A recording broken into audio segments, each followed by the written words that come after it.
శరము వంచాం. ఒక్కటి గుర్తుపెట్టుకుందాం, తెలుగువారి ఆత్మాభిమానానికి ప్రతీకగా భగవంతుడు ముందు వంచిన శిరస్సుని మరెవరి ముందు వంచకూడదండి. అది మనకు అవమానం అండి. తల్లి, తండ్రి, గురువు, దైవం అంతే లెక్క మన సంస్కృతిలో. తల్లి ముందు వంచుతాం, తండ్రి ముందు వంచుతాం, గురువు ముందు వంచుతాం, భగవంతుడు ముందు వంచుతాం, మరెవరి ముందు తల వంచం. అవసరం లేదు. ఈ అతి వినయాలు ఎవరికి అక్కర్లేదు. ఊళ్ళో కడితే సాష్టాంగ పడిపోతాం, అభ్యంతరమే.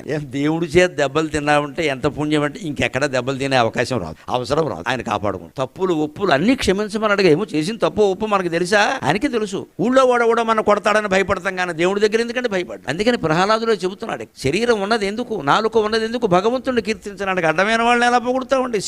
శిరస్సు ఉన్నది ఎందుకు, భగవంతుడి దగ్గర ఉంచడానికి. ప్రతి వాళ్ళ దగ్గర మన అవసరాల కోసం ఇలా ఉంచుకుని కూర్చుంటాం. చేతులు ఉన్నది భగవంతుడి యొక్క సేవ చేయడానికి, నాలుక ఉన్నది భగవంతుడిని కీర్తించడానికి, చూపులు మనకు భగవంతుడు ఇచ్చింది పూజా మందిరంలో విగ్రహాన్ని చూడడానికమ్మా.